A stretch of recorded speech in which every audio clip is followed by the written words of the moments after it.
अस्मद्गुरुभ्यो नमः। हरिः ओम्। वषट्ते विष्णवासा कृणोमि तन्मे जुषस्व शिपिविष्टा हव्यम्।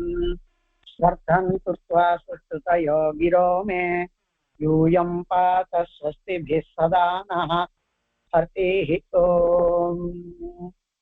श्रीमान् वेङ्कटनाथार्यः कवितार्किककेसरी वेदान्ताचार्यवर्यो मे सन्निधत्तां सदा हृदि उपवीतिनमूर्ध्वपुण्ड्रवन्तं त्रिजगत्पुण्यफलं त्रिदण्डहस्तं शरणागतसार्थवाहमीडे शिखया शेखरिणं पतिं यतीनां तस्मै रामानुजार्याय नमः परमयोगिने यश्रुतिस्मृतिसूत्राणामन्तर्ज्वरमशीशमत् सम्यङ्न्यायकलापेन महता भारतेन च उपबृंहितवेदाय नमो व्यासाय विष्णवे। तत्त्वेन यश्चिदचिदीश्वर तत्स्वभाव भोगापवर्ग तदुपाय गतिरुदारः सन्दर्शयन्निरमिमीतपुराणरत्नम् तस्मै नमो मुनिवराय पराशराय।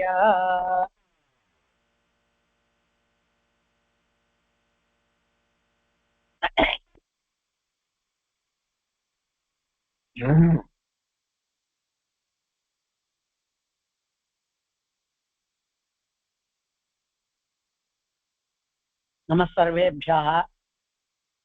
15வது அத்தியாயம் 4வது அம்சத்துல சிசுபாலன் அந்த வம்சத்திலே தோன்றினான் அப்படிங்கிறத காண்பிச்சுட்டு வரார். அந்த 15வது அத்தியாயம் அதுதானே சொல்லணும். இப்போ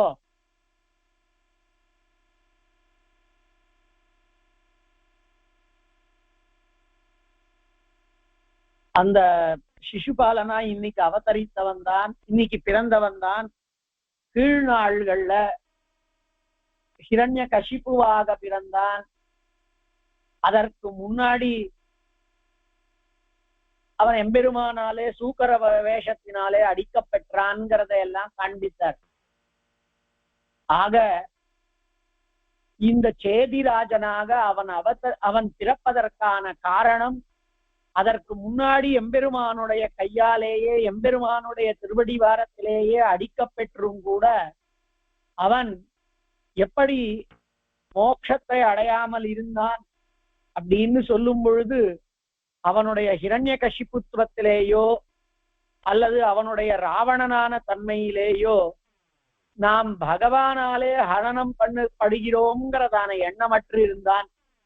ராவணனா வந்த பொழுது இது எம்பெருமான் தான்ங்கிறதான எண்ணமற்று இருந்தான். ஆனால் எம்பெருமானாலே அடிக்கப்பட்டதுங்கிறதான ஒரு பலனால இன்னைக்கு எம்பெருமானாலே அடிக்கப்பட்டு அவன் எம்பெருமானே என்று உணர்ந்து சிசுபாலனாக மோட்சம் இருந்து சிசுபாலனாக அவன் இறக்கப் போகிறான்ங்கிறத காண்பித்தார். அதுல 15வதுல 14வது ஸ்லோகம் அந்த கத்தியம் வரைக்கும் சேவித்துதான் ஞாபகம். தாவச்ச அதாவது தமேவ ஆக்ரோஷேஷு உச்சாரயன் தமேவ ஹிருதயேன தாரயன் ஆத்மவதாய யாவத் பகவத்ஹஸ்த சக்ராம்சுமாலோஜ்வலம் அக்ஷய தேஜஸ்வரூபம் பிரம்மபூதம் அபகதத்வேஷாதி தோஷம் பகவந்தம் அத்ராக்ஷீத். சக்கரமேந்தியதான எம்பெருமானை எம்பெருமானாக அவன் கண்டான் அப்படிங்கிறத காண்பித்தார். தாவச்ச பகவத் சக்கரேண ஆசு வியாபாதிதா தத் ஸ்மரண தக்த அகில அகசஞ்சயா பகவதா அந்தமுபநீதா தஸ்மின்னேவ லயம் உபயயௌ. பகவானுடைய சக்கரத்தினாலே வியாபாதிக்கப்பட்டவனாய் அடிக்கப்பெற்றவனாய் அவனுடைய ஸ்மரணத்தினாலேயே போக்கடிக்கப்பட்ட அத்தனை விதமானதான பாபமாகிற கூட்டங்கள் பாப கூட்டங்களையும் கொண்டவனாய் அவன் எம்பெருமானுடைய திருக்கைகளாலே அடிக்கப்பெற்று அவனையே லயமடைந்தான். சிசுபாலத்துவே ஏதத் தவ அகிலம் மயா அபிஹிதம். இது எல்லாம் உனக்கு நான் சொன்னேன் மைத்ரேயா. அயம் ஹி பகவான் கீர்த்தித்த. அந்த எம்பெருமான நாம சொன்னாலோ எண்ணினாலோ கொண்டாடினாலோ ஏற்படக்கூடிய பலனை காண்பிக்கிறார். அயம் ஹி பகவான் கீர்த்திதஸ்ச சம்ஸ்மிருதஸ்ச த்வேஷானுபந்தேனாபி அகில சுராசுராதி துர்லபம் பலம் பிரயச்சதி கிமுத சம்யக் பக்தி மதாமிதி. ஹே மைத்ரேயா, நீ ஒரு சாதாரணமா கேள்வி கேட்டாய். அவன் ஹிரண்யகசிப்புவாக நிருசிம்மனாலே அடிக்கப்பட்டான். அவன் ராவணனாக ராமனாலே அடிக்கப்பெற்றான். அப்பொழுதெல்லாம் அவனுக்கு ஏன் மோட்சம் கிடைக்கலைன்னு கேட்டாய். நல்ல கேள்வி, நமக்கு தெரிஞ்சுக்க வேண்டியதான ஒரு கேள்வி. அதுக்கு அவன் எம்பெருமான்கிறதான எண்ணம் அற்று போயிருந்தான். அப்பொழுது முதல்ல அவன் பகவான்கிற எண்ணமே கிடையாது. ரெண்டாவதுல நரசிம்மாவதாரத்துல, ரெண்டாவது அவதாரத்துல இவன் சாதாரண மனுஷியன்தான். மனுஷ பின்னர்களாலே கொல்லப்பாடாமை அப்படிங்கிற வரத்தை கேட்டதனால இவன் மனுஷன்தான்ங்கிறதான எண்ணம் தான் அவனுக்கு ஓங்கி இருந்தது. ஆனால் இப்பொழுது அந்நியாயத்துக்கு துவேஷம் அவனுக்கு ஏற்பட்டிருந்த காரணத்தினால பெருமாள் விஷயத்துல போனால் வந்தால் இருந்தால் உட்கார்ந்தால் சாப்பிட்டால் எழுந்தால் உட்கார்ந்தால் தூங்கினா எல்லா வேளையிலேயும் அந்த துவேஷத்தினாலே ஏற்பட்டதான பகவத் சிந்தனைக்க சக்தனா இருந்தான் அப்படிங்கிறார். அதனால இந்த எம்பெருமானுடைய ஸ்வபாவம் என்னன்னா, இதுதான் ஸ்ரீ விஷ்ணு புராணத்தினுடைய பரமசாரம் என்ன. எதுக்காக நாம பெருமாளை சேவிக்கணும் அப்படின்னா, எந்த எம்பெருமான் தன்னை எண்ணக்கூடியவர்கள் அவ எப்படிப்பட்டவாளா இருந்தாலும் தன்னை எண்ணக்கூடியவர்கள் எல்லாம் வைரத்தை கொண்டிருந்தாலும் கூட அவனையே எண்ணுவார்களானால் கீர்த்திதஸ்ச அயம் ஹி பகவான் கீர்த்திதஸ்ச. அவன் அவன் கொண்டாடப்படுவ. கீர்த்திதான்னா நாம கொண்டாடுவோம். அவள்லாம் அவனை பத்தி பேசிட்டு இருப்பா. அந்த கிருஷ்ணன் என்ன பண்ணான்னு தெரியுமோ இல்லையோ, சில பேர்லாம் பகவானே கிடையாது, கடவுளே கிடையாது, கடவுளை கல்பித்தவன் காட்டு மிராண்டி அப்படின்னா சொல்லி கொண்டு வரக்கூடியவாளினுடைய வம்சத்துல வந்து, அவளினுடைய சிஷ்ய வம்சத்துல வந்து எப்படி இத்தனை நாளைக்கு அத்தனை பேருக்கும் ராஜாவா இருக்கக்கூடிய பாக்கியத்தை பெற்றாள் அப்படின்னா வேற ஒண்ணுமே இல்லை. இதுதான் காரணம். அவ தாங்கள் ஜெயிக்கணுங்கிறதுக்காக பல இடங்களுக்கு பிரச்சாரத்துக்கு போறா. நாம் வசத்தியா கொண்டாடக்கூடிய ஸ்ரீரங்கம் என்ன, நாம நன்னா கொண்டாடக்கூடியதான திருக்குடந்தை என்ன, இன்னும் எத்தனையோ ஆழ்வார் கஷேத்திரம் இருக்கக்கூடியதான அது என்ன, அந்த ஆழ்வார் திருநகரி என்ன, அந்த எம்பெருமானினுடையதான திவ்ய மலையாக சொல்லப்பட்டிருக்கக்கூடியதான திருமாலிருஞ்சோலை, வானமாமலை முதலியதான கஷேத்திரங்கள் என்ன, இவங்களெல்லாம் அவன் லௌகிகமான பிரயோஜனத்துக்கு தான் ஜெயிக்கணும், ஜெயிக்க வைக்கப்பட வேண்டும்னு சொல்லறதுக்காக போவான். அவன் பார்த்து கை கூப்பறான். கூப்பறது மக்களை பார்த்து, அவன் கை கூப்பறது வெறும மக்களை பார்த்து. ஆனா அந்தண்ட பக்கத்துல நம்மளுடையதான கோவில் கோபுரம் இருக்கு, அதை பார்த்து கை கூப்பினான்.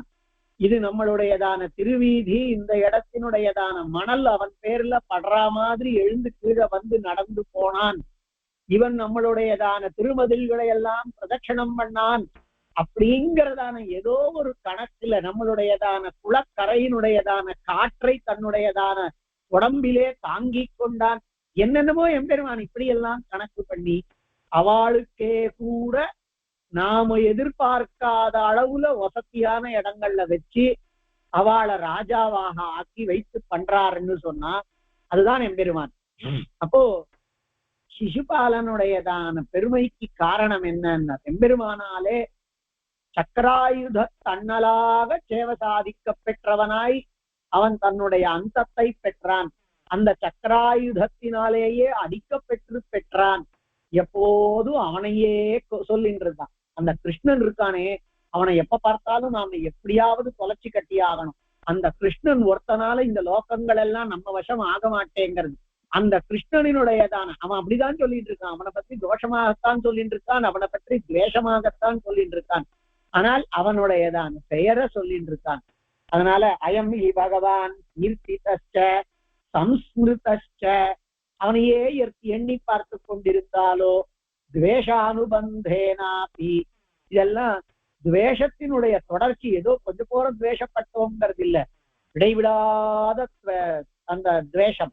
அந்த துவேஷ அனுபந்தேனாபி, அவளுக்கு நம்மளை எண்ணிவிட்டான், நம்மளை சொல்லிவிட்டான் அப்படிங்கிறதுனால அகில சுராசுராதி துர்லபம் பலம் பிரயச்சதி, அந்த எம்பெருமான் அத்தனை லோகங்களுக்கும் கூட பெறமாட்டாத, என்னது ஸ்வர்காதி லோகஸ்தர்களுக்கும் பெறமாட்டாததான, சுராசுராளாலே பெறமாட்டாததான உத்கிருஷ்டமானதான பலனை கொடுப்பானாகில் கிமுத சம்யக் பக்திமதாமிதி, இன்ன அவளுக்கே கொடுப்பான்னார்.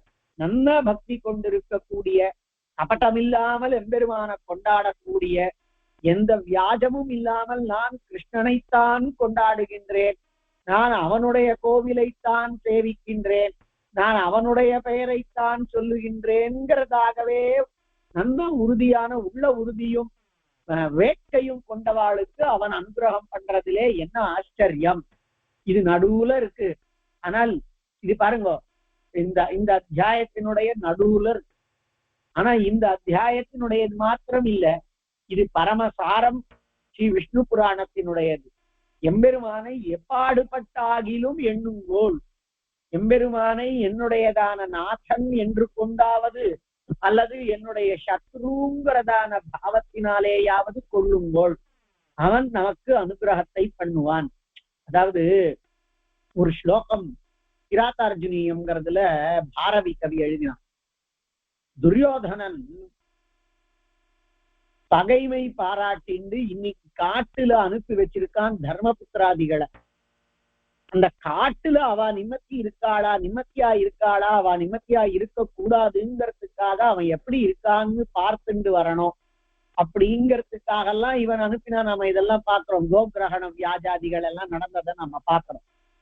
ஆனா தர்மபுத்திரன் ஒரு ஒரு ஒரு இவனை அனுப்பினார்.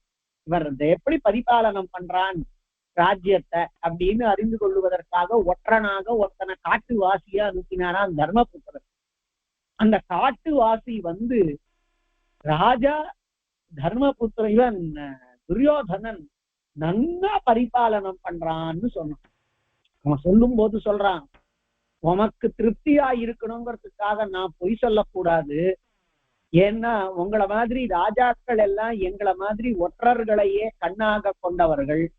ந வஞ்சனியா பிரபவோ அனுஜீவிபிகி, அனுஜீவிகளால் உங்களை அண்டி இருக்கக்கூடியதான எம் போன்ற வேலையாட்களாலே போன்றதான ராஜாக்கள் எல்லாம் ஏமாற்றப்படக்கூடாதவர்கள்.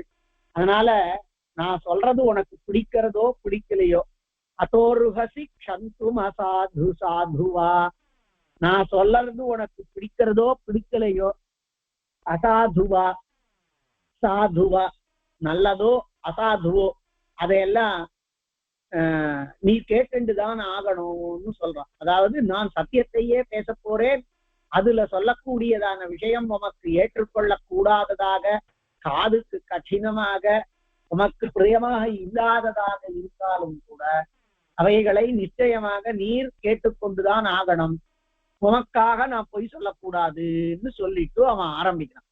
என்ன சொல்றான்னார், அவ்வளோ நன்னா பரிபாலனம் பண்றான். அப்படி நல்லா பரிபாலனம் பண்றானா, அதாவது நாம ராமராஜ்யம்னு சொல்லுவோமே அந்த காட்டிலும் வசதியா சொல்லலாம் அதுல. அப்படி துரியோதனனுடைய பரிபாலனம். அப்ப அவன் சொல்றான், அவன் வாஸ்தவத்துல இதெல்லாம் நல்லா ஹிருதயபூர்வமா பண்றானா, பண்ணல. ஆனா உம்ம ஜெயிக்கணும், நீர் இனிமே அவனுக்கு போட்டி இல்லைன்னு தெரிஞ்சுடுத்துனா அவன் தன்னுடையதான தௌஷ்டியம் மாதிரி தான் இருப்பான். ஆனா இன்னைக்கு அவனுக்கு போட்டியா இருக்கக்கூடியது நீர். அந்த உம்ம ஜெயிக்கணுங்கிற காரணத்தினால அவன் தன்னுடைய நல்ல தன்மைய வெறும நடித்து கொண்டிருக்கிறான். நல்லவன மாதிரி நடிச்சுட்டு இருக்கான்னு சொல்லிட்டு கவி ஒரு வார்த்தை சொல்லுவார். சமுன்னயன் பூதி மனார்ய சங்கமாத் பரம் விரோதோபி சமம் மகாத்மபிஹி. ஒருவேளை மகாத்மாக்களோட, சிறந்தவர்களோட, குணவான்களோட, வீரர்களோட, சகல பிரகாரத்தினாலேயும் உத்கிருஷ்டமானவர்களோட கூட நமக்கு பகைமை ஏற்படுறதுங்கிறதானது ஒரு பட்சம். அல்லது இன்னொரு பட்சம் கெட்டவனோட சேர்றதுங்கிறதான ஒரு பட்சம். நீச்சாத்மா, துஷ்டன், கலன், அப்படிப்பட்டதான ஒரு துர்விதக்தனோட கூட போய் சேர்றதுங்கிறது. இப்போ அந்த கவி சொல்றார், ஒருவேளை நமக்கு நல்லவாளோட விரோதம் ஏற்பட்டு அதனால நமக்கு ஒருவேளை வளர்ச்சி, குணம், ஸ்ரைஷ்டியம், மாங்கல்யம், சுபம் இதெல்லாம் ஏற்படுமானால் அவர் சொல்றார், அதுவே தேவல துஷ்ட பிரசங்கத்தை காட்டிலும். பிரசங்கம்னா நல்ல சேர்த்தை. துஷ்டர்களினோட திருடமான, காடமான, ஆழமான, வேர்விட்ட நட்பை காட்டிலும் குணவானோட, மகாத்மாவோட, நல்ல வித்வானோட கூட, தர்மிஷ்டனோட கூட பகைமையே தேவலன்னு. ஏன்னா அப்ப அவனோட கூட போட்டி போட்டு நாமளும் கொஞ்சம் நல்லவன மாதிரி நடக்கவாவது நடப்போம், நடிக்கவாவது நடிப்போம். தர்மிஷ்டன மாதிரி, நல்ல வித்வான் மாதிரி, அதுக்காக 2 புஸ்தகத்தை பார்ப்போம். அதனால நல்லவனுடைய பகைமை நல்லதையே பண்ணுமாயின் அதுவே தேவலை கெட்டவனினுடைய சங்கத்தை காட்டிலும்னு சொன்னார். இப்போ கிருஷ்ணனினுடையதான சங்கம், கிருஷ்ணனினுடைய பகைமை ஏற்பட்டதனால இவன் வளர்ந்தான். எப்படி வளர்ந்தான்? மோட்சம் வரைக்கும் போனான் அப்படிங்கிறத காண்பிக்கிறார். அதனால மகா சாரவத்தானது விஷ்ணு புராணத்தினுடையது. எம்பெருமான கொண்டாடினாலோ அவனை எண்ணி பார்த்தாலோ சத்ருவே உய்வான், சத்ருவே நல்லதை பெறுவான் அப்படின்னார். வாஸ்தவத்துல பக்தி கொண்டவாளுக்கு, நல்லதான எண்ணம் கொண்டவாளுக்கு சொல்லவும் வேண்டுமோன்னு பராசர மகர்ஷி கேட்கிறார். இப்போ வசுதேவரனுடைய வம்சம், அதை பற்றி மேல சொல்லலாம். அங்க என்ன வந்து சூரிய இந்த வம்சத்தை பத்தி சொல்லிட்டு இருக்கார். அதுல எது வம்சத்தை பத்தி காண்பிச்சுட்டு வந்துட்டே இருக்கார். மேல காண்பிக்கிறார். வசுதேவஸ்ய தூ ஆனக துந்துபேஹே பௌரவி ரோஹிணி மதிரா பத்ரா தேவகி பிரமுகாஹ பஹ்வ்யாஹ பத்னயாஹ அபவன். அந்த ஆனக துந்துபி அப்படின்னு கிருஷ்ணனினுடைய அப்பா வசுதேவர், அவர் அவதரிக்கின்ற வேளையிலேயே தேவலோகத்தினுடைய ஆனக்கங்கள்ங்கிறதான வாத்தியங்கள், துந்துபிங்கிறதான வாத்தியங்கள், இது எல்லாமே வாசித்தன. அதனால ஆனக்க துந்துபிங்கிற பெயர் கொண்ட வசுதேவருக்கு பௌரவி, ரோஹிணி, மதிரா, பத்ரா, தேவகி முதலிய பல பத்னிகள் இருந்தார்கள். பலபத்ர, ஷட, சாரண, துர்மதாதீன் புத்திரான் ரோஹிண்யாம் ஆனக துந்துபிஹி உத்பாதயாமாச. ஆனக துந்துபியான வசுதேவர் அதுல ரோஹிணியின் மூலமாய் பலபத்ரன், இவன் பலராமன், ஷடன், சாரணன், துர்மதன் முதலியதான புத்திரர்களை வசுதேவருக்கு ஈன்றெடுத்தாள். பலதேவோபி தேவத்யாம் விஷடோல் முகௌ புத்ராவஜனயத். பலதேவனும் ரேவதி என்கின்றதான தன்னுடைய மனைவியினிடத்திலே விஷடன், உல்முகன் என்கின்றதான பெயர் கொண்ட புத்திரர்களை பெற்றெடுத்தான். சார்ஷ்டி மார்ஷ்டி சிசு சத்ய சத்யதிருதி பிரமுகாஹ சாரணாத்மஜாஹ. அதுல பலபத்ரனுடைய தம்பி ஷடன், சாரணன்னு சொன்னாரோ இல்லையோ, அதுல அந்த சாரணனினுடைய பிள்ளைகள் சார்ஷ்டி, மார்ஷ்டி, சிசு, சத்யதிருதி முதலியவர்கள் எல்லாம் அந்த சாரணனினுடைய, வசுதேவனினுடைய பிள்ளையான சாரணனினுடைய பிள்ளைகள். பத்ராஸ்வ பத்ரபாஹு துர்தம பூதாத்யாஹ ரோஹிண்யாஹ குஷல குலஜாஹ. ரோஹிணியினிடத்துல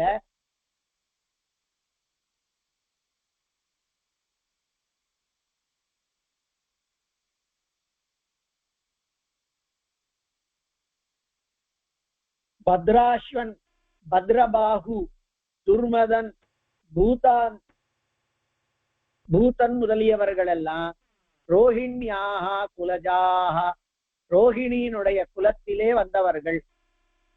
ஏற்கனவே ரோஹிணியின் இடத்துல பலபத்ரன், ஷடன், சாரணன், துர்மதன் முதலியவர்களை பெற்றெடுத்தான்னு சொன்னார்.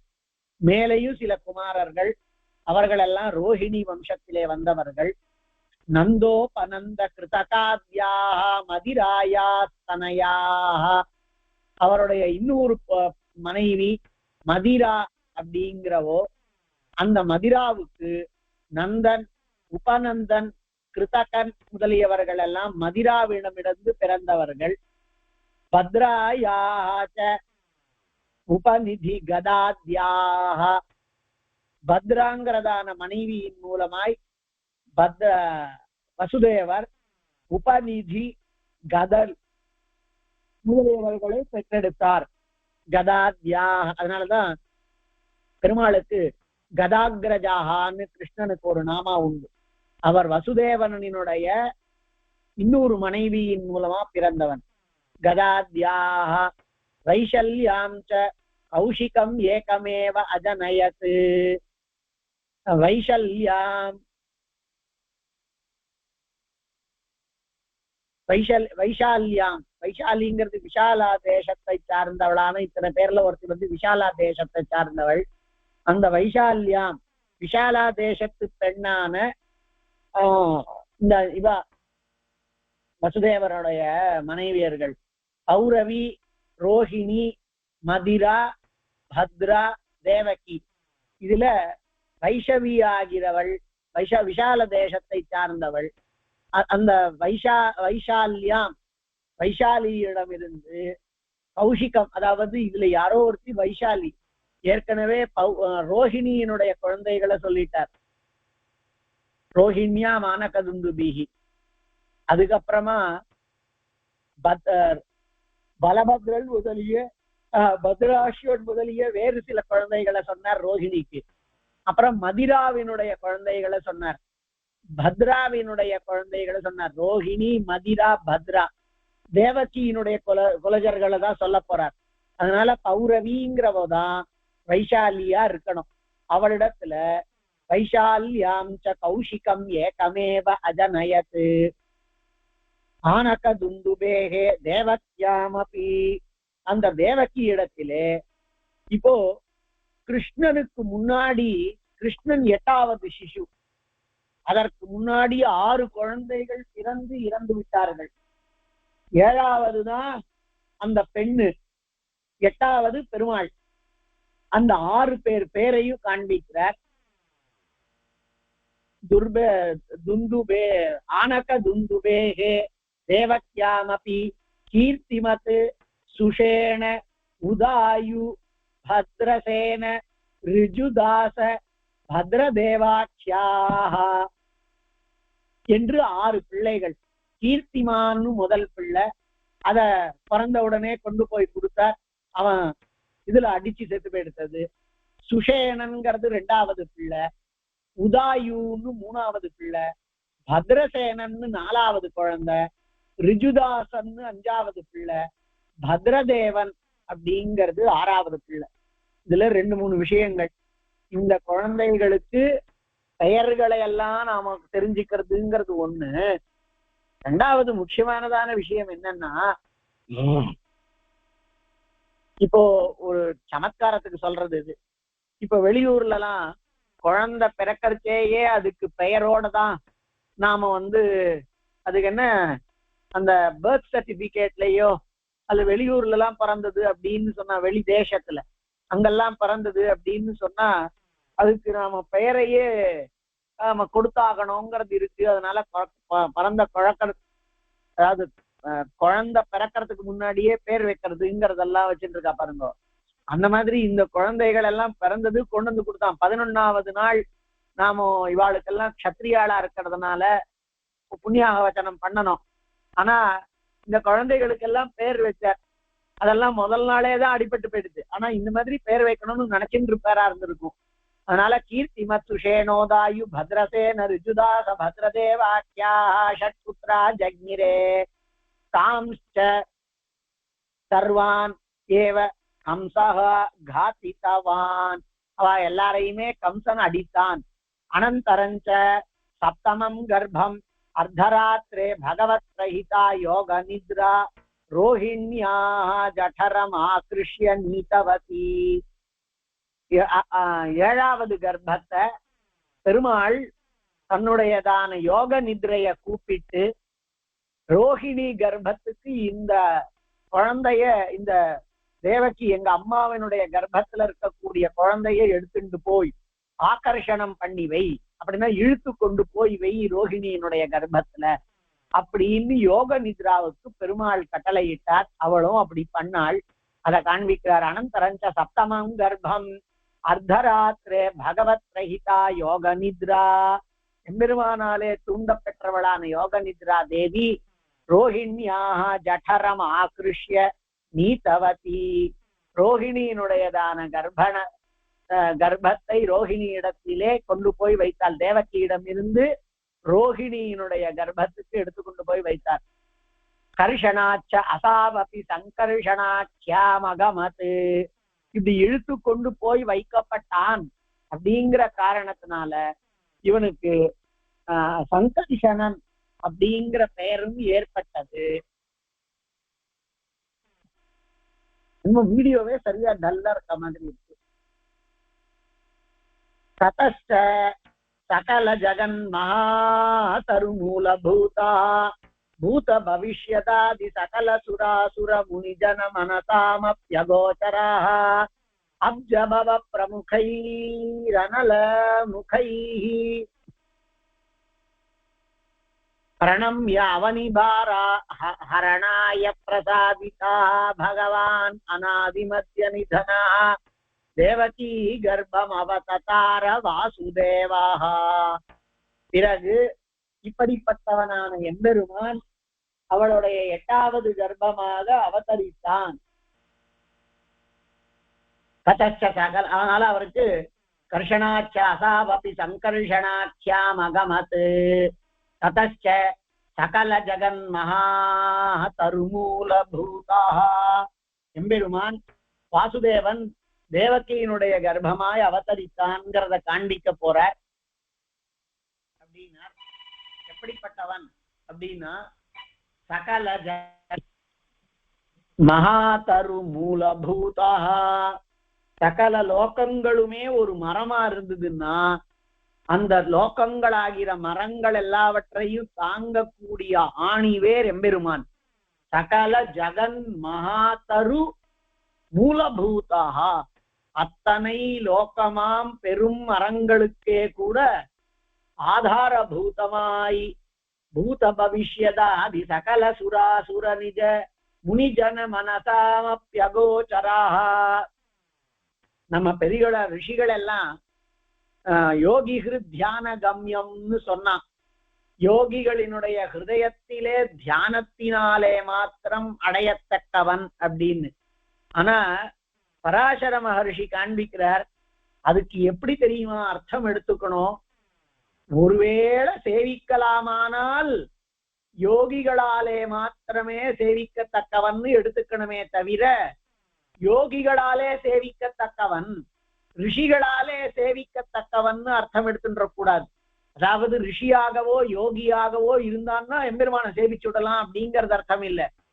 எம்பெருமான சேவிக்கிறான்னா யோகின்னு அர்த்தம், எம்பெருமான சேவிக்கிறான்னா ரிஷின்னு அர்த்தம். அதாவது எப்படி அடியேன் சொல்றது புரியறதுன்னு நினைக்கிறேன். எல்லா யோகிகளுக்கும் எல்லா ரிஷிகளுக்கும் எம்பெருமான் இலக்காகுவதில்லை. ஆனால் யாருக்கெல்லாம் இலக்கராகிறானோ அவர்களெல்லாம் யோகிகள் ரிஷிகள்னு கொண்டாடத்தக்கவன்கிறது தான் யோகி தியான கம்யம்ங்கிறதுக்கு அர்த்தம் வச்சுக்கணும்னு தோன்றது. ஏன்னா யோகிகளினுடைய ஹிருதயத்திலே தியானத்துக்கு மாத்திரம் ஆட்படுபவன் அப்படின்னார். இந்த இடத்துல பராசர மகர்ஷி என்ன காண்பிக்கிறார் அப்படின்னார், பூத பவிஷ்யதாதி சகல சுராசுர முனிஜன மனசாமப்யகோச்சரா, சகல முனிஜன மனசாமபி, அத்தனை முனிவர்களினுடைய கூட்டத்தினுடையதான வேறு எதிலேயும் நாட்டமில்லாத மனசுக்கே கூட அகோச்சரா பூத பவிஷ்யதாதி சகல சுராசுரஜ முனிஜன, பூத பவிஷ்யதாதின்னு இருக்கணும் தோன்றது எனக்கு. பூத பவிஷ்யதாதிஹி அப்படின்னு இருக்கணும்னு தோன்றது. பூத பவிஷ்யதாதி சகல சுராசுரன்னு இருக்கக்கூடியது இங்க இருக்கு. அப்படி பூதம் இருந்தது, பவிஷ்யத் இருக்க போகிறது, இது முதலியவற்றை எல்லாவற்றிற்கும் ஆதிஹி தோற்றுவாய் அப்படின்னு தனி விசேஷணமா இருந்தா சரியா இருக்கும். ஆனா பூத பவிஷ்யதாதி, பூத பவிஷ்யம் முதலியவற்றிற்கு முதலிய சகல அத்தனை சுராசுர அத்தனைக்கு காரணமான அவற்றையும் அறிந்தவர்களானங்கிறதான ஒரு பதத்தை எடுத்துக்கணும். அதனால பூத பவிஷ்யதாதிஹி அப்படின்னு ஒரு விசர்க்கம் இருந்துடுத்துன்னா நல்லா இருக்கும். அந்த இடத்துல அர்த்தம் அழகா வந்துடும். சகல சுராசுர முனிஜன மனசாமப்யகோச்சராஹ, அத்தனை விதமானதான ரிஷிகளினுடைய மனசுகளாலேயும் அடையப்பட மாட்டாதவர். அங்கேயானா யோகி ஹிருத்யான கம்யம்னு இருக்கு, இங்கேயானா அவர்களினுடைய மனசுக்கும் எட்டாதவர்னு இருக்கு. பின்ன எப்படி அர்த்தம் எடுத்துக்கணும் அப்படின்னா, வெறும் ரிஷியாகவோ யோகியாகவோ இருக்கிறதுனாலே சேவிக்கப்பட மாட்டாதவன், அவர்களையெல்லாம் யோகியாக ஆக்கி கொண்டு சேவை கொடுப்பவன் அப்படின்னு அர்த்தம் எடுத்துக்கணும். அப்ஜபவ பிரமுகை, அப்ஜபவன் இது தாமரையில் இருந்து தோன்றக்கூடியதான எம்பெருமான், இது பகவான் பிரம்மா முதலியவர்களாலேயும், அனலமுகை அக்னி முதலியவர்களாலேயும், பிரணம்ய அவனிபார ஹரணாய பிரசாதிதா, சேவிக்கப்பட்டு பூமியினுடைய பாரம் முதலியவற்றையெல்லாம் நீக்க வேண்டும் என்பதற்காக யாச்சிக்க பெற்றவனான பகவான் அநாதி மத்திய நிதனா, ஆதியோ மத்தியமோ அந்தமோ இல்லாதவன், தேவகி கர்ப்பம் அவததார வாசுதேவா, அப்படிப்பட்டதான வாசுதேவன் எம்பெருமான் தேவகியினுடைய கர்ப்பமாய் அவதரித்தார். இங்க அவ்வளவுதான் சொல்ல போறார். பின்னாடி 5வது அம்சம் அதுல எம்பெருமானுடைய அவதாரத்துல ஆரம்பித்து முழுக்க முழுக்க முழுக்க முழுக்க திகட்டாத நன்ன கிருஷ்ணனினுடையதான சரித்திரம் சொல்ல போறார். இங்க எம்பெருமான் அந்த வம்சத்தினுடைய விருத்தியில எம்பெருமான் அவதரிக்கிறான் அப்படிங்கிறது நாம எந்த விதமான கணக்கு எதுவும் வைக்காம இன்னைக்கு சிரவணத்தன்னைக்கு எம்பெருமானுடையதான திருவவதாரம் ஏற்பட்டிருக்கு. இதை எதிர்பார்த்து நேத்திக்கு நாம உபன்யாசம் வேண்டான்னு எல்லாம் சொல்லல. எனக்கு காலேஜ் அந்த மாதிரி இருந்தது நேத்திக்கு. இன்னைக்கு பாருங்க, பெருமாள் கிருஷ்ணன் அவதரிக்க போகிறான் அப்படிங்கிறத வர்ணிக்க கூடியதான பங்கி எம்பெருமான் தேவகியினுடையதான கர்ப்பமாக அவதரித்தான், அவததார வாசுதேவா அப்படிங்கிறது இன்றைக்கு உத்கிருஷ்டமானதான ஏகாதசி ஹரி தினம். அதுல அப்போ நாம பண்றதையெல்லாம் பெருமாள் ஏதோ உள்ளத்திலே கொள்கிறான், ஏற்றுக்கொள்கிறான்ங்கிறதுக்கு இதெல்லாம் தான் லட்சணங்கள். அப்படி வாசுதேவன் அத்தனை பேராலேயும் கொண்டாடப்படக்கூடியவன், அனாதி நிதனன், ஆதி இல்லாதவன், மத்தியமற்றவன், முடிவற்றவன், அத்தனை விதமானதான ஒருவேளை சேவை சாதிக்கலாமானால் அவர்களை ரிஷியாக்கக்கூடியவன். அப்படிப்பட்டதான வாசுதேவன் அடுத்த குழந்தையா வாசுதேவன் வசுதேவனினுடைய குமாரனாய் தேவகியினுடைய கர்ப்பமாய் அவதரித்தான். தப் பிரசாத விவர்தமானோரு மகிமா யோக நித்ரா நந்தகோபத்யா யசோ பத்னியா யசோதாயா கர்ப்பம் அதிஷ்டிதவதி. தப் பிரசாத விவர்தமான உரு மகிமா, அந்த எம்பெருமானுடைய அனுகிரகத்தினாலே வளரக்கூடிய பெரும் பெருமையை கொண்டவளான யோக நித்ரை, அந்த யோக நித்ரா தேவி நந்தகோபத்யாக யசோதாயாக கர்ப்பம் அதிஷ்டிதவதி. நந்தகோபனினுடையதான மனைவி யசோதாவினுடையதான கர்ப்பத்தை போய் அடைந்தாள். சுப்பிரசன்னாதித்ய சந்திராதிகிரகம் அவ்யாலாதி பயம் ஸ்வஸ்தமானசம் அகிலமேவ ஏதத் ஜகதபாஸ்தா தர்மம் அபவத் தஸ்மின்ஷ்ட புண்டரீக நயனே ஜாயமானே. அவருக்கு இது சொல்லணும், வாய் நிறைய சொல்லணும்னு எண்ணம். இது வாஸ்தவமா அப்புறமா கிருஷ்ணன் அவதரித்தான்னு சொல்லணுமோ இல்லையோ, ஆனா அதுக்கு நடுவில் எம்பெருமான் அவதரிக்க கூடிய வேளையே எப்படி இருந்தது அப்படின்னா பிரசன்ன திக்கா இருந்ததுங்கிறதெல்லாம் வர்ணிக்கிறது ஸ்ரீமத் பாகவதம். அப்போ எண்ணெய் சுண்ணம் எதிரெதர் தூவிட கண்ணன் முற்றம் கலந்து அலராயிற்றே, ஓடுவார் விழுவார் உகந்த ஆலிப்பார், அப்படியெல்லாம் எல்லாருக்கும் ஒரு ஆனந்தம், மனசுல குதூகலம், அத்தியந்தமானதான ஒரு சந்தோஷம் ஏற்பட்டு இருந்ததே, அதை வர்ணிக்கிறார். அந்த எம்பெருமான் ஜாயமானே அவன் அவதரிக்கிற வேளையில சுப்பிரசன்னாதித்ய சந்திராதி கிரகம், எல்லா கிரகங்களும் ஆதித்யாதி சகல கிரகங்களும் சுப்பிரசன்னங்களாய், கிரகம் அவ்யாலாதி பயம். ஒரு பெரிய ரிஷி இருந்தார்னா அந்த ரிஷியினுடையதான தேஜோ விசேஷம், அவருடையதான அனுகிரக விசேஷத்தினால அந்த இடத்துல எப்பொழுதுமே ஸ்வதாக சகஜ வைரிகளா இருக்கக்கூடிய கீரி பாம்பு பூனை எலி முதலியவைகள்லாம் கூட மான் சிங்கம் முதலியதெல்லாம் கூட தங்களினுடைய வைரத்தை மறந்து அவருடைய தேஜஸினாலே ஆக்கிருஷ்டங்களா இருக்குன்னு கவிகள் எல்லாம் பெரிய பெரிய தபஸ்விகளை வர்ணிக்கிற வழக்கம். இங்க எம்பெருமான் அவதரிக்கிற வேளையில அவ்யாலாதி பயம், கொஞ்சமாவது சர்ப்பங்களோ முதலியவைகளாலே ஏற்பட்டதான பயம் இருந்தாதானே. ஏன்னா எல்லாத்துக்கும் தௌஷ்டியம், எல்லாத்துக்கும் குரூரத்தா, எல்லாத்துக்கும் அந்த ஒரு பிரச்சண்டத்தாலாம் குறைஞ்சு போயிடுத்தான். அதனால கொஞ்சம் கூட இல்லாததாய் வியாலாதி பயங்கள், வியாலம்னா பாம்பு முதலியவற்றை பயமற்றதாய், ஸ்வஸ்தமானசம், எல்லார் மனசு ஸ்வஸ்தமா இருந்தது, நன்னா இருந்தது. ஸ்வஸ்தம்ங்கிற வார்த்தைக்கு என்ன அர்த்தம்னா ஸ்வஸ்தஸ்ய பாவஹா ஸ்வாஸ்தியம், அதாவது ஸ்வாஸ்தியம்னா ஆரோக்கியம், ஆரோக்கியம்ங்கிற பதமே அரோகஸ்ய பாவஹா, ரோகம்னா நோய், அரோகம்னா நோயின்மை, நோயின்மையின் தன்மை தான் ஆரோக்கியம். ஸ்வஸ்தம்னா என்ன அர்த்தம்னா உடம்பு ஸ்வஸ்தமா இருக்கா அப்படின்னு கேட்கிறாளோ இல்லையோ, அப்போ நாம உடம்பு நன்னா இருக்கான்னு அர்த்தமாகுது. வாஸ்தவத்துல ஸ்வஸ்தம்ங்கிற வார்த்தைக்கு என்ன அர்த்தம்னா ஸ்தங்கிறது வந்தாலே அதிலே இருப்பவன் அர்த்தம். கிரகஸ்தன் அப்படின்னா வீட்டிலே இருப்பவன் அப்படிங்கிறதா. கல்யாணம் ஆனவன் அதுக்கு முன்னாடி பையன் பிரம்மச்சாரியா இருக்கிற பொழுது ஆச்சாரியாளாத்துக்கு போய் படிக்கணுங்கிற காரணத்தினால அதுக்கப்புறமா படிப்பு முடிந்து இப்பொழுது வீட்டிலேயே இருந்து லௌகிக விவகாரங்களை எல்லாம் நடத்துவதற்காக இருப்பவர். அப்போ கிரகஸ்தன் அப்படிங்கிறது. பெருமாள் எல்லாம்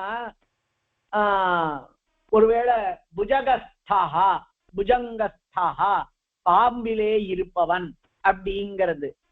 எத்தனையோ ஸ்தகான்னா திஷ்டதி இருப்பவன் அர்த்தம். ஸ்வஸ்தகான்னா என்ன அர்த்தம்னா ஸ்வஸ்மின்னு திஷ்டத்தின்னு அர்த்தம், தன்னிடத்திலே இருப்பவன். அவன் தன்னிடம்னு சொல்றது ஆத்மா, ஆத்மாவிலே இருப்பவன். ஆத்மா ராமன், தன்னுடைய ஆத்மா அதனுடையதான 8 விதமான குணங்கள் இருந்து பாருங்க. அஜரோ விஜரோ விமிருத்யுங்கிறது அந்த மாதிரியான சகல குணங்களும் நன்னா, அதுக்கு எந்த விதமான கெட்ட குணமும் இல்லை பாருங்க. அப்படிப்பட்டதான தன்னுடைய இயற்கை நிலையிலே இருப்பவன் தான் ஸ்வஸ்தமா இருக்கான். அப்ப ஸ்வஸ்தம்ங்கிற வார்த்தைக்கு என்ன அர்த்தம்னா ஆத்ம சாட்சா்காரம் பண்ணி ஆத்மாராமாள், ஆத்மனி ரமந்தே இத்தி ஆத்மாராமாஹா அப்படின்னு தங்களினுடைய ஆத்மாவை ரமித்து கொண்டிருப்பவர்கள். அதுக்கப்புறமா அந்த ஆத்மாவுக்குள்ள இருக்கக்கூடிய எம்பெருமான ரமிக்கணும். ஆனா அதுக்கே ஒரு பெரிய சாதனை ஆத்மாராமர்களா இருக்கிறது. அப்படி எல்லாருமே பிரசன்னமான மனசை கொண்டவர்களாய் ஸ்வஸ்தமானசா, மானசம் ஸ்வஸ்தமான தன்னுடைய ஆத்மாவிலே லயிக்க கூடியதான யோகம் கைவரக்கூடியதான ஸ்வஸ்தமானசம். அகிலமேவ ஏத ஜகத் அபாஸ்த அதர்ம, அதர்மம் கொஞ்சம் கூட தர்மத்தை மீறினதெல்லாம் அழிந்து போனதாய், அபவத் தஸ்மின்ஷ்ட புண்டரீக நயனே ஜாயமானே, அப்படிப்பட்டதான சகல சராச்சர குருவான எம்பெருமானாகிறதான தாமரை கண்ணன் அம்புஜாக்ஷன் பரமாத்மா ஸ்ரீயப்பதியானவன் கிருஷ்ணனா அவதரிக்கிற பொழுது எல்லா இடங்களும் பிரசன்னமா இருக்கு, எல்லார் மனசு ஸ்வஸ்தமா இருக்கு, எல்லாரும் அந்த ஆத்மாராமர்களா உள்ளுக்குள்ள எம்பெருமான சேவித்துக் கொண்டிருக்கிறார்கள். கொஞ்சமாவது பாம்பு முதலியவைகள் எல்லாம் கூட தங்களினுடைய தௌஷ்டியத்தை மறந்ததாய், அதர்மத்திற்கு இடம் இல்லாததாய் சுகமாய் இருந்தது கிருஷ்ணன் அவதரித்த வேளை. ஜாத்தேன சத்தேன அகிலமேவையே தத் சன்மார்கவர்த்தி ஜகத் அக்ரியத. அவர் பிறந்த உடனேயே இந்த லோகம் முழுவது அனைத்தையும் சன்மார்க்கத்திலே போவதாய் ஆக்கினார். ஜாத்தேன சத்தேன பிறந்ததான அவராலே, அகிலமேவ ஏதத்து இந்த லோகம் முழுவதுமே, ஏதத்து சன்மார்கவர்த்தி ஜகத் அக்ரியத. சன்மார்கவர்த்தியாய் தர்ம மார்க்கத்தை மாத்திரமே பண்ணக்கூடியதாக எம்பெருமானாலே செய்யப்பட்டது. பகவதா அபி அத்ர மர்த்தியலோகேவ தீர்ணஸ்ய ஷோடச சாஹஸ்ராண்யேகோத்தர சதாதிகானி பார்யாணாம் அபவன். அப்படி இந்த பூமியிலே பெருமாள் அவதரித்திருந்த வேளையிலே அவருக்கு அந்தப்புறத்துல ஷோடச சஹஸ்ராணி 16,000 சஹஸ்ராணி ஏகோத்தர சதாதிகானி அதோட கூட 101 அப்படி அத்தனை விதமான 16,101 மனைவியர்கள் இப்படி இருந்தாளா. ஏகோத்தர சதாதிகானி பாரியாணாம் அபவன். அப்படி எம்பெருமான் அவதரிக்க கூடியதான வேளையில பிரசன்னமா இருந்தது மாத்திரம் அல்லாமல் எல்லார் மனசுமே சுகமாக இருந்தது. அதனால இவர் எம்பெருமானுக்கு மர்த்தலோகேவ தீர்ணஸ்ய ஷோடச சாஹஸ்ராணி ஏகோத்தர சதாதிகானி பாரியாணாம் ஆசன். அத்தனை பாரியர்கள் இருந்தார்கள் பெருமாளுக்கு. தாசாம் ச ருக்மிணி சத்யபாமா ஜாம்பவதி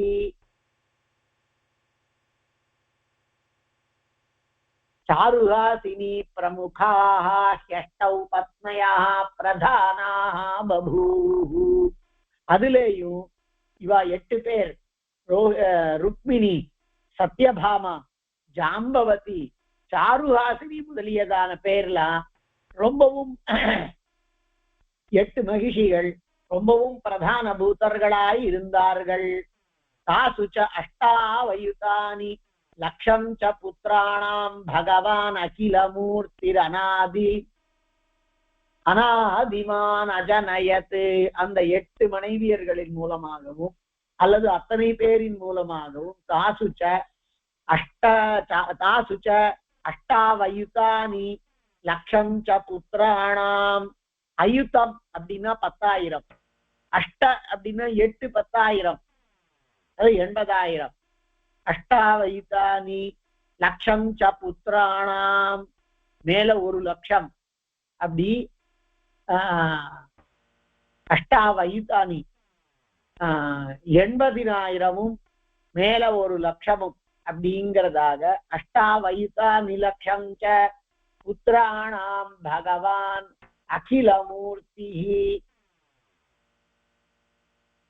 அகிலமூர்த்தி அநாதிமான் அஜனயத். அப்படிப்பட்டதான எம்பெருமான் அவர்களின் மூலமாய் இத்தனை குழந்தைகளை சுயமே அவதரிப்பிக்க வைத்தான்.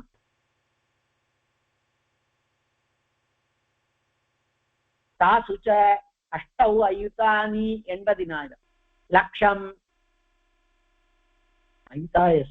அயுதம் 80,000 1,80,000 குழந்தைகள் பிறந்தாளாம் பெருமாளுக்கு அவர்களின் மூலமாய்.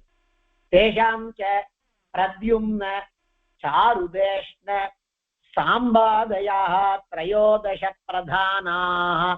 அதுலயும் சாம்பன் அப்படிங்கிறவன், பிரத்யும்னங்கிறவன், சாருதேஷ்ணன்கிறவன், இவர்களெல்லாம் ரொம்பவும் முக்கியமானவர்கள். திரையோதச பிரதான மாதிரி 13 பிரதானமான குழந்தைகள் இருந்தன. பிரத்யும்னோபி ருக்மிணஸ்தனயாம் ருக்மவதீம் நாம உபயேமே. அதுல பெருமாளினுடைய பிள்ளையான பிரத்யும்னன் ருக்மிங்கிறவனினுடைய பொண்ணு ருக்மதர்ஷி அப்படிங்கிறவரை கல்யாணம் பண்ணி கொண்டான். தஸ்யாம் அனிருத்தோ ஜக்ஞே, அந்த பிரத்யும்னனுக்கு அவளின் மூலமாய் என்னது தேஷாம் ச பிரத்யும்னோபி ருக்மிணா தனயாம், ருக்மியினுடைய பொண்ணு ருக்மவதீம் நாம உபயேமே, ருக்மவதிங்கிறதான பொண்ண பிரத்யும்னன் கல்யாணம் அனிருத்தன் கல்யாணம் பண்ணிண்டானா, பிரத்யும்னன் கல்யாணம் பண்ணிண்டான்.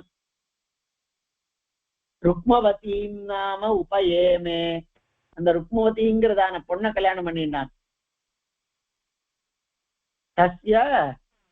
தஸ்யாம் அனிருத்தோ ஜன்யே, அவனுக்கு அந்த பிரத்யும்னனுக்கு அனிருத்தன் பிறந்தான். அனிருத்தோபி ருக்மிணா ஏவ பௌத்ரீம் சுபத்ராம் நாம உபயேமே, அந்த அனிருத்தன்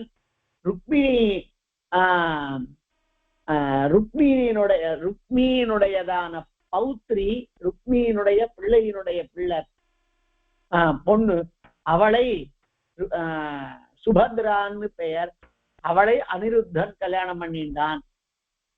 தஸ்யாமஸ்ய வஜ்ரோ ஜக்ஞே, அவனுக்குத்தான் வஜ்ரங்கிறவன் பிறந்தான். வஜ்ரஸ்ய பிரதிபாகு, வஜ்ரனுக்கு பிள்ளை வஜ்ரபாகு. தஸ்யாபி சுச்சாரு, அவன் பிள்ளை சுச்சாரு. ஏவம் அநேக சத சஹஸ்ர புருஷ சங்கிய, இந்த மாதிரி எண்ணிலடங்காத பல இதை கொண்டிருக்கக்கூடியதான புருஷ சஹசிரத்தை கொண்டிருக்கக்கூடியதான வேளையில யது குலசிய புத்திர சங்கியா வருஷ சகைரப்பி வக்தும் ந சக்கியதே, இவர்களினுடையதான இந்த யது குலத்தினுடையதான வம்சத்தினுடையதான இத இன்னி வரைக்கும் எண்ணி மாளாது. வாஸ்தவத்திலேயே அப்படித்தான் இருக்கு. எத்தனையோ பேர் இப்ப யாதவ் யாதவ்னு பேர் வச்சுருக்கா பாருங்க. யதோ ஹி ஸ்லோகா விமாவத்ர பரிச்ச சரிதார்த்தௌ, இந்த ஸ்லோகங்கள் இங்க சரிதார்த்தமாகும் அப்படின்னர். பொருத்தமானதா இருக்கும். திஸ்ர கோட்டிய சஹஸ்ராணாம்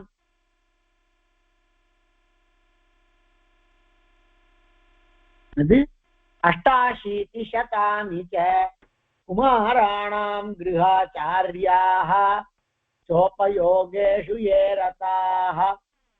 तिस्रः कोट्याः, 3 கோடி, சஹஸ்ராணாம் 3000 கோடி, அப்புறமா அஷ்டாशीति शतानि च, அஷ்டாशीति அப்படின்னா 88, 88ஓட சதானி, இப்ப 88 திஸ்ர கோடி 3 கோடியே, அப்புறமா 88 8800, ஏன்னா 88 சதம்னு சொல்லியிருக்காரு. அப்படி குமாராணாம் கிருஹாச்சாரியாஸ்ரா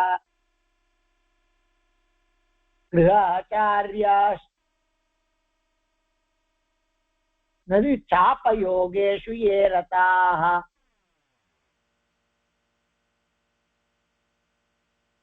அந்த யதுவினுடைய வம்சத்தை பற்றி சொல்றேன். அது எவ்வளவு இருக்கு அப்படின்னா 3 கோடியே 88,000 குழந்தைகள் அந்த யது வம்சத்துல இருக்கிறதா சொல்றா. அவர்கள் எல்லாம் கிருஹாச்சாரியா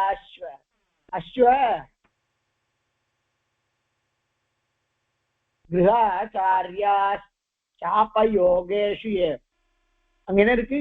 கிருஹாச்சாரியா சாபயோகேஷு ஏ ரதாஹ. குமாராணாம் அஷ்டாशीति शतம் 88 திஸ்ர கோட்டியா 3 கோடியே 88,000 குமாரர்கள் மொத்தமா இந்த யது வம்சத்தை சார்ந்தவர்கள். கிருஹாச்சாரியாக கிரகஸ்தர்களாய் இருந்தவர்கள். சாபயோகேஷு வில்லேந்தியவர்கள் வில்லாளிகள், அப்படி எடுத்துக்கலாம். வில்லாளிகள். சஞ்சாதம் யாதவா சஞ்சானம் யாதவானாம் கஹா கரிஷ்யதி மகாத்மனாம். யாதவர்களினுடையதான எண்ணிக்கையை யாராலே பண்ண முடியும்? எவ்வளவு பெரிய மகாத்மாவாகத்தான் இருந்தால் என்ன? யத்ராயுதா நாமயுத லக்ஷேணாஸ்தே சதாஹுகாஹா. இந்த தாகுகன் அப்படிங்கிறதோட கூடியவர்களான அவர்கள் எத்திர அயுதானாம் அயுத லக்ஷேன 10,000க்கும் மேல பல்வேறு விதமான லட்சங்களை கூடியதான அளவுல எந்த யாதவர்கள் இருக்கிறார்களோ, வாஸ்தவத்துல யாதவர்கள் அன்னியிலிருந்து ஆரம்பித்து இன்னி பர்யந்தம் எத்தனையோ யாதவர்கள் இருக்கா. சரத் யாதவ் என்னென்னமோ யாதவ்லாம் நம்மளுக்கு தெரியாது. அப்படி அவள் மகா வீரர்கள், அவளை நாம எப்படி எண்ணி முடிக்க முடியும்? தாகுக்கன் முதலியவர்களான அசுராள் இது யாதவாளை.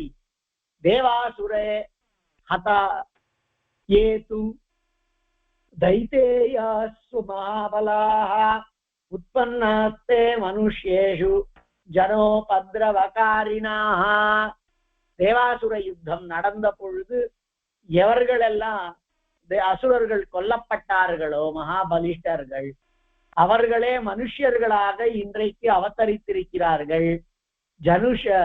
ஜனோபத்ரவகாரிணாக, ஜனங்களுக்கு அந்தந்த வேளைகளிலே உபதிரவம் பண்ணக்கூடியவர்களான யதுக்களாய் அவதரித்திருக்கிறார்கள். தேஷாம் உத்சாதனார்த்தாய புவி தேவாய தோக்குலே அவதீர்ணா குலசதம் யத்ரைகாப்யதிகம் த்விஜா. இப்படி அசுரர்கள் எல்லாம் மனுஷலோகத்திலே அவதரித்த பொழுது அவர்களையெல்லாம் அழிப்பதற்காக தேவர்கள் யதுவினுடைய குலத்திலே அவதரித்தார்கள். தேஷாம் உற்சாதனார்த்தாய. இப்படி லோகத்துக்கு உபதிரவம் பண்ணக்கூடியதாக எந்த ஒரு இவாள்லாம் தோன்றினாலோ அசுராள், அவர்களினுடைய உற்சாதனத்திற்காக அழிப்பதற்காக யதுவினுடைய குலத்திலே தேவதைகள் தோன்றினார்கள். அவதீர்ணா குலசதம் யத்ரைகாப்யதிகம் த்விஜ. 101 வம்சங்கள்ல அவர்கள் தோன்றினார்கள். விஷ்ணுஸ்தேஷாம் பிரமாணேச்ச பிரபுத்வே ச வியவஸ்திதாஹ. அப்படிப்பட்டவர்களினுடைய தலைமையில, அப்படிப்பட்டவர்களினுடையதான நாயக்கனாக எம்பெருமான் இருக்கின்றான். நிதேசஸ்தாயினஸ்தஸ்ய வவ்ருது சர்வயாதவாக. எப்பொழுதும் அவனுடைய கட்டளையிலேயே நிற்பவர்களாய், எம்பெருமானுடைய கட்டளைகளை மீறாதவர்களாய் இருக்கக்கூடியதான அந்த யதுக்கள் தேவதைகளினுடைய அம்சமே. அசுரர்கள் எல்லாம் பூமியிலே மனுஷர்கள் உடையவர்களாக அவதரித்த வேளையில் இதி பிரசூதிம் விஷ்ணீனாம் யஸ்ருணோதி நரஸ் சதா. இப்படி இந்த யதுவினுடைய வம்சானத்தை, சந்தானத்தை பற்றியதான விஷயங்களை யார் ஒருத்தன் கேட்கிறானோ, இதி பிரசூதிம் விஷ்ணீனாம் யஸ்ருணோதி, யார் கேட்கிறானோ, சர்வை பாதகைஹி முச்யாக, அவன் முக்தாக, அவன் எல்லா பாபங்களினாலேயும் கைவிட பெற்றவனாய் விஷ்ணு லோகம் பிரபத்யதே, விஷ்ணுவினுடைய லோகத்தை அடைகின்றான். அப்போ எம்பெருமானுடையதான எண்ணத்திலேயே நாம இருந்தோமானால் அது எல்லா விதத்திலேயும் மேன்மையை பயக்கிறது. எம்பெருமான் நம்மளை நினைக்கிற மாதிரி நாம பண்ணிட்டோமானால் அது எல்லா விதத்திலேயும் ஏற்றது. இப்படி எம்பெருமானினுடைய வம்சம், அதற்கு பின்னாடி வந்திருக்கக்கூடிய ராஜாக்கள், இப்ப இந்த மாதிரியானதான விஷயங்களை எல்லாம் சொல்லி இந்த அம்சத்தை, இந்த அத்தியாயத்தை தலை கட்டுறார். இது ஸ்ரீ விஷ்ணு புராணே சதுர்த்தேம்சே பஞ்சதசோऽध्यायः அத ஷோடசோऽध्यायः 16வது அத்தியாயம். ஸ்ரீ பராசராः இத்யேஷ சமாசதஸ்தே யதோர்வம்சः கதிதः. இப்படி யதுவினுடைய வம்சம் உனக்கு சுருக்கமாக சொல்லப்பட்டது மைத்ரேயா. அத துர்வசோர் வம்சம் அவதாரயா. யதுவினுடையதுக்கு முன்னாடி அங்க துர்வசுன்னு ஒருத்தனுடைய வம்சத்தை, ஒருத்தனுடைய பெயரை சொன்னார், அவனுடைய பிள்ளைன்னு. அந்த துர்வசுவினுடைய வம்சத்தை சொல்றேன். துர்வசோர் வன்னிஹி அவன் பிள்ளை வன்னி, ஆத்மஜாஹா ஆத்மஜா வன்னேர் பார்கா பார்கங்கிறவன் அந்த வன்னியினுடைய பிள்ளை, பார்காத் பானு அவன் பிள்ளை பானு, ததச்ச த்ரயீசானு அவன் பிள்ளை த்ரயீசானு, தஸ்மாச்ச கரந்தமஹா அவன் பிள்ளை கரந்தமன், தஸ்மாச்ச கரந்தமஹா தஸ்யாபி மருத்தா அவன் பிள்ளை மருத்தன், சஹ அனபத்யா அபவத் அவன் பிள்ளை இல்லாதவனா இருந்தான், ததச்ச பௌரவம் துஷ்யந்தம் புத்திரம் அகல்பயத் அதுக்கு மேல பிள்ளை இல்லாதவனாக இருந்த காரணத்தினால் மருத்தன் தன்னுடைய பிள்ளையாக ஸ்தானத்துல துஷ்யந்தனை ஏற்படுத்தி கொண்டான். அவன் புருவம்சத்தை சார்ந்த துஷ்யந்தன், அத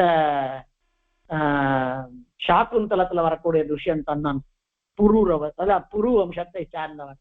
ஏவம் யயாதி சாபாத் தத்வம்சாஹ பௌரவமேவ வம்சம் சமாஸ்ரிதவான் அந்த வம்சம் யயாதி இட்ட சாபத்தினால இந்த வம்சமே கெட்டு போக கூடாதுன்னு சொன்ன காரணத்தினால் அந்த வம்சமானது பௌரவமேவ வம்சம் பௌரவ வம்சம் புருவம்சத்தையே போய் அதிலே கலந்து விட்டது அப்படின்னார். அப்போ இந்த கிருஷ்ணனினுடைய வம்சத்துல ஒருத்தர் ஒரு வகையன் அது ஒரு புத்திரன், அந்த புத்திரன் பல பேராக வந்து அவதரித்து கடைசியில மருத்தன் வரைக்கும் வந்து அந்த மருத்தனுக்கு குழந்தை இல்லாத காரணத்தினால் துஷ்யந்தன பிள்ளையாக எடுத்துக்கொண்டான். அந்த வம்சம் யயாதியினுடைய சாபத்தினாலேயே பௌரவமேவ வம்சம் சமாஸ்ரிதவான் குரு வம்சத்தையே அடைந்தது. வாஸ்தவமா இதெல்லாம் இவருடைய வம்சம்தான் விஸ்வாமித்ரர். ஆனா அது கடைசியில பௌரவ வம்சத்தோட ஒன்றி போய்விட்டது அப்படின்னு சொல்லி இது ஸ்ரீ விஷ்ணு புராணே சதுர்த்தம்சே ஷோடசோத்தியாயாக அத சப்ததசோத்தியாயாக மேல 17வது அத்தியாயம். ஸ்ரீ பராசரா துருஹ்யு அப்படின்னு ஒரு பிள்ளைய முன்னாடி சொன்னார்.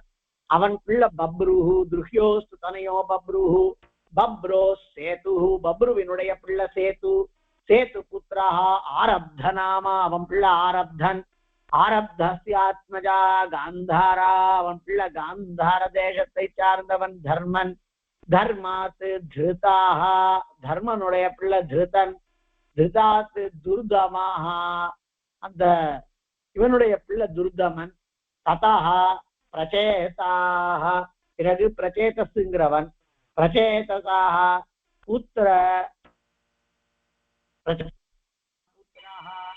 சததர்மாக அவன் பிள்ளை பகுலானாம் லேச்சானாம் உதீத்யானாம் ஆதிபத்தியம் அகரோத் அந்த சததர்மன்கிறவன் நிறைய லேச்ச தேசங்கள் உதீச்சியங்கள் வடக்கு பக்கத்தில் இருக்கிற தேசங்களை எல்லாம் தன்வசப்படுத்தி கொண்டிருந்ததான பிரச்சேதசனுடைய பிள்ளை பிரச்சேதசா புத்திராக சததர்மன் அப்படின்னு அவனுக்கு பெயர். அவன் அந்த சததர்மன் பல மிலேச்சரும் தலைவர்களை எல்லாம் போட்டி விட்டு தன்னுடையதான இடத்தை காப்பாற்றி கொடுத்தான் அப்படிங்கிறதாக 17வது அத்தியாயம். இது ஸ்ரீ விஷ்ணு புராணே சதுர்த்தம்சே சப்ததசோத்தியாயः அத அஷ்டாதசோத்தியாயः. யயாதேஷ்ட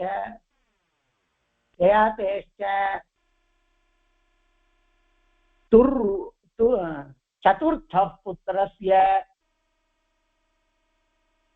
அனோஹோ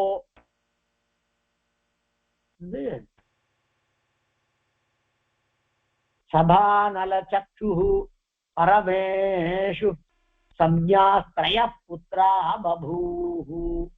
அந்த யயாதிவினுடைய 4வது பிள்ளை சதுர்த்த புத்திரஸ்ய அனோஹோ அனுங்கிறவன். அந்த யயாதியினுடைய வம்சத்தை சொல்லிட்டே வரார். அதுல ஒருத்தன் தான் இந்த துருஹ்யு அப்படிங்கிறவன். அவன் வம்சத்தை கடைசி அத்தியாயத்துல சொன்னார். இப்ப 18வது அத்தியாயத்துல மேல அந்த வம்சத்தினுடைய வர்ணிச்சுன்னு போறார். இப்படி எம்பெருமானுடையதான அனுகிரக விசேஷத்தினால இந்த நாள்ல எம்பெருமானுடைய அவதாரத்தை பற்றியையும் அந்த வம்சத்தினுடைய மேல இருக்கக்கூடிய சரித்திரத்தையும் சேவிக்கிறதுக்கான பாக்கியம் கிடைச்சிது. மேல அடுத்த வாரம் சேவிப்போம். அது எனக்கு அடுத்த வாரத்துல இருந்து சனிக்கிழமை காலேஜ் லீவு தான் நினைக்கிறேன்.